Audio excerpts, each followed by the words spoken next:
சிவபெருமான் கோவிலுக்கு அருகில் உள்ள ஒரு சிறிய கிராமத்தில் அருண் என்ற 25 வயது ஏழை பூ வியாபாரி வசித்து வந்தான்.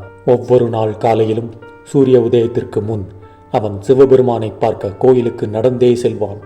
அவனிடம் சரியான செருப்புகள் கூட இல்லை. அவனுக்கு கடன்தான் அதிகமாக இருந்தது. மக்கள் அவனை கேலி செய்தனர். ஆனால் அவன் ஒருபோதும் ஒரு விஷயத்தை தவறவிடவே இல்லை. தினமும் அவன் செய்யும் பிரார்த்தனை. ஒவ்வொரு நாளும் அவன் சொல்வான், கடவுளே, நான் உன்னிடம் பணம் கேட்கவில்லை, நான் ஆறுதலும் கேட்கவில்லை, இன்றைய நாளை எதிர்கொள்ள எனக்கு வலிமை கொடுங்கள் என்று. ஒரு வருடம் கனமழை பெய்து அவனது சிறிய மலர் தோட்டத்தை அழித்தது. பூக்கள் இல்லை, வருமானம் இல்லை, நம்பிக்கை இல்லை. அவனது நண்பர்கள் சிரித்தனர். பார்த்தாயா, உன் கடவுள் உன்னை காப்பாற்றவில்லை. அன்றைய நாள் இரவு அருண் கோவிலின் முன் வந்து அழுதான். ஆனால் கடவுளை குறை கூறுவதற்கு பதிலாக அவன் கூறினான், ஒருவேளை இது தண்டனை அல்ல, இது கடவுளின் தயாரிப்பாகவும் இருக்கலாம் என்று. மறுநாள் காலை எதுவும் இல்லையே என்று சோர்ந்து உட்கார்ந்திருப்பதற்கு பதிலாக அருகில் உள்ள நகரங்களுக்கு சென்று பூக்களை மொத்தமாக வாங்கத் தொடங்கினான்.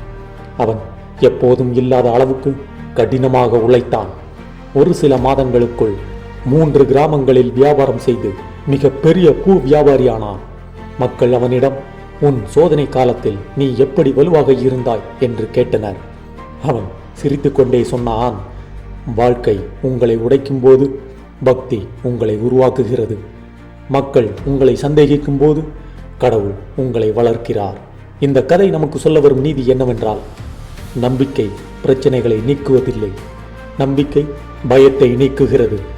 கடவுள் உங்கள் பலவீனத்தை சோதிக்கவில்லை, அவர் உங்கள் பலத்தை பயிற்றுவிக்கிறார். தாமதம் என்பது மறுப்பு அல்ல, அது தெய்வீக வடிவமைப்பு. எல்லாம் கடவுளை சார்ந்தது போல் பிரார்த்தனை செய்யுங்கள், எல்லாம் உங்களை சார்ந்தது போல் வேலை செய்யுங்கள். பக்தியில் வரும் கண்ணீர் செயலில் பலமாக மாறும். மேலும் இது போன்ற கதைகளுக்கு நம்ம சேனலை சப்ஸ்கிரைப் பண்ணுங்கள். இந்த கதை பிடிச்சிருந்தா உங்கள் ஃப்ரெண்ட்ஸ்க்கு ஷேர் பண்ணுங்கள்.